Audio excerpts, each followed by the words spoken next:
Oke pemirsa, saat ini kita menyelidiki dan menelusuri jejak-jejak leluhur kerajaan Majapahit ya, dimana kemudian memang benar ya apa yang dikatakan oleh filsuf bahwasanya raja yang besar bukanlah dilahirkan melainkan dipersiapkan. Itulah yang terlihat ya, kemungkinan sungai-sungai ini dibangun pada masa kerajaan Singosari untuk memperluas ya kemakmuran pertanian dan lahan pertanian ini, karena ternyata di pinggir tepi sungai ini ada semacam yoni, simbol dari diduga dalam berita Panaraton adalah tempat pendarmaan dari Batara Narasingamurti yang merupakan kakek dari Dyawijaya, sang pendiri kerajaan Majapahit.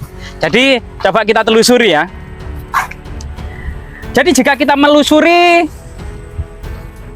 silsilah raja-raja Majapahit, ternyata Ken Arok ini memiliki istri yang bernama Ken Dedes, sudah hamil tua, yang mewarisinya dari istri Tunggul Ametung, kemudian melahirkan Anusapati, kemudian memiliki putra Wisnuwardana, kemudian memiliki putra Kertanegara. Sedangkan Ken Arok dengan Ken Dedes ini memiliki putra yang bernama Batara Parameswara atau Mahisa Wongateleng, yang berputra Batara Narasingamurti, yang kemudian berputra Dyah Lembutal, yang kemudian berputra Dyah Wijaya. Sedangkan dari istri yang lainnya, Ken Arok juga menikahi seorang putri dari Kadiri yang bernama Ken Umang, yang melahirkan seorang putra bernama Mapanjito Jaya. Nah, inilah salah satu kemudian silsilah dari raja-raja kerajaan Singosari. Jadi kemudian raja-raja Singosari ternyata memang diperintah oleh keturunan Ken Dedes dari Tunggul Ametung, yaitu Anusapati. Ken Arok sendiri memerintah kerajaan Singosari antara tahun 1222 sampai 1227 Masehi. Kemudian digantikan Anusapati sejak tahun 1227 sampai 1448 Masehi.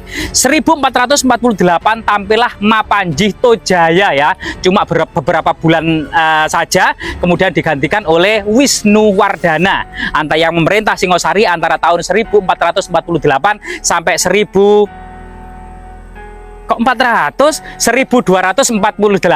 sampai 1268.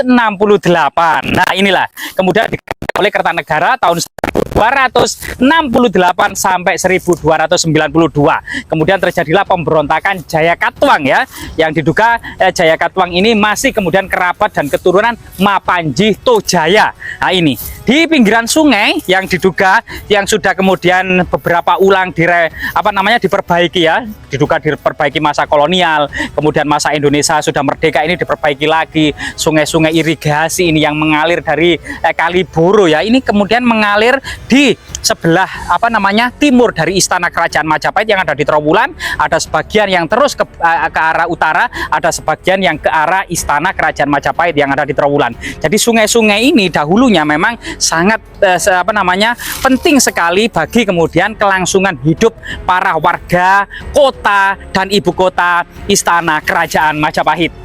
Nah, dari situlah kemudian kita akan mencoba mereview kembali lagi kepada falsafah bahwasanya raja yang besar adalah raja yang bukan dilahirkan, melainkan raja yang dipersiapkan. Kita ketahui bersama bahwasanya leluhur Dyawijaya merupakan keturunan Ken Arok dan Ken Dedes yang melahirkan Mahisa Wongateleng, yang kemudian mangkat dan didarmakan di Pikatan yang saat ini di Gondang.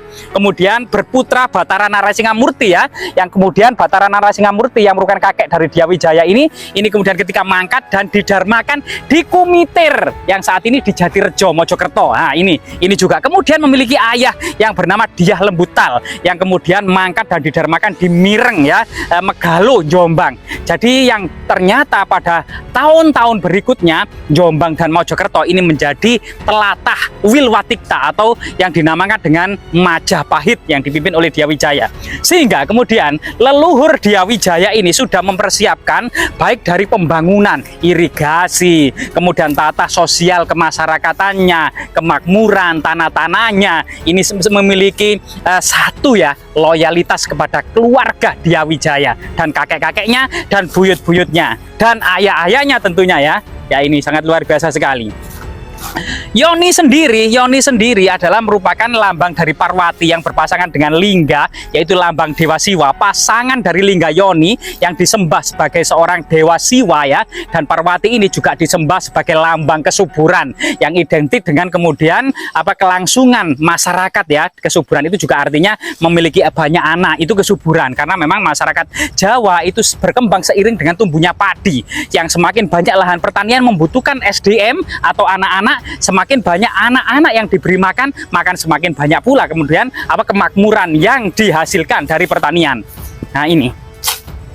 Jadi di bawah pohon waru ya, beberapa pohon beringin yang masih kecil ini, ternyata lokasi ini terawat.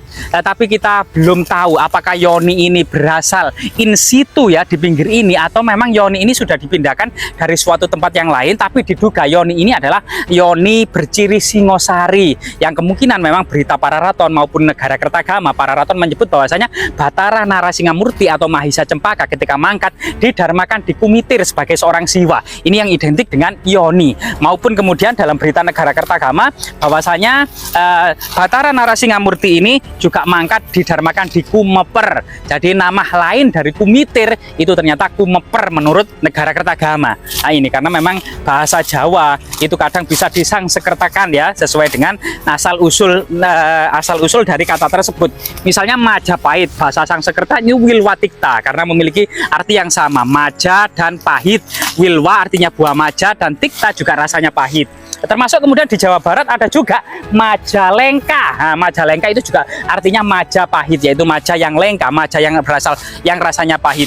Jadi disinilah kemudian kita akan mendapati jejak-jejak artefaktual yang sangat penting. Jadi di sini bukan nilai-nilai profan keseharian, tetapi memiliki nilai-nilai magis dan sakral. Sebuah Yoni, lambang Dewa Siwa ya, lambang magis dan sakral sebagai lambang kesuburan, termasuk kemudian lambang kekuasaan dan kekuatan dari seorang raja ya. Jadi rahayu, rahayu, rahayu, rahayu.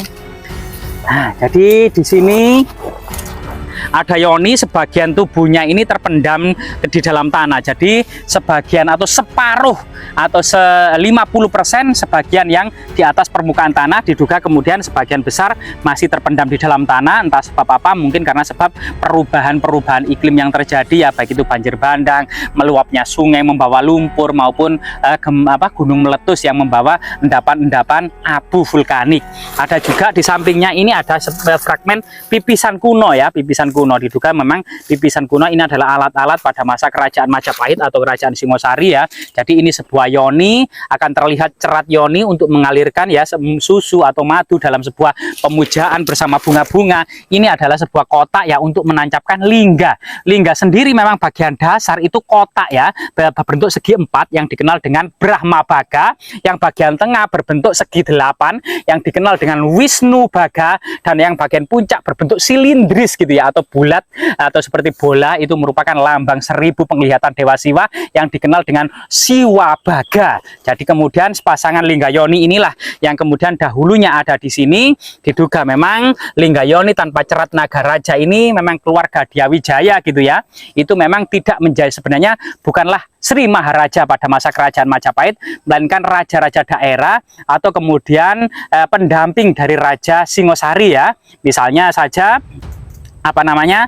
ketika Anusapati, yaitu keturunan Ken Arok dan Kededes, dari kemudian rahimnya dari dari Tunggul Ametung, ini kemudian menjadi Raja Singosari menggantikan Ken Arok.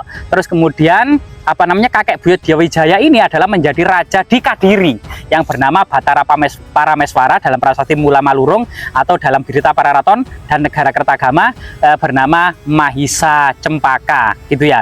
Kemudian juga Bathara Narasingamurti ini memerintah Singosari bersama Wisnuwardana. Raja Wisnuwardana berkedudukan Singosari, namun Bathara yaitu Bathara Mahisa kakek dari Diyawijaya yang bernama Narasingamurti ini kemudian menjadi raja di Hering Surabaya menurut prasasti Mula Malurung ya, menjadi Ratu Anggabaya atau semacam Panglima Angkatan Laut. Begitu juga kemudian bapaknya yaitu Dia Lembutal juga diduga merupakan Panglima Angkatan Laut Singosari. Dan ini sesuatu yang sangat luar biasa sekali. Jadi di tanah ini, di tanah Kumitir Jatirejo ini yang akan menjadi istana kerajaan Majapahit suatu saat nanti ini sudah dipersiapkan oleh leluhur Dyawijaya, baik itu kemudian kakek buyutnya, baik itu kakeknya, baik itu ayahnya, yang artinya masyarakat sini sebelum berdiri kerajaan Majapahit juga memiliki loyalitas kepada keluarga Dyawijaya. Masyarakat yang memiliki loyalitas yang tinggi kepada para petingginya, dan kemudian termasuk kemudian kepemilikan tanah-tanahnya ada merupakan bagian dari keluarga Dyawijaya. Inilah yang dipersiapkan untuk menjadi sebuah kerajaan yang besar di kelak kemudian, sehingga Majapahit pun tampil menjadi kerajaan yang besar, masalah internal bisa teratasi, sehingga tinggal kemudian menyatukan seluruh Nusantara itu pun berhasil dengan kekuatan dari Mahapati Gajah Mada dan Empu Nala. Semoga bermanfaat dan kita bisa mengambil dari pola-pola sejarah yang sangat luar biasa sekali, penuh dengan kebijaksanaan, penuh dengan strategi-strategi, dan penuh dengan ilmu-ilmu yang sangat bermanfaat. Semoga bermanfaat.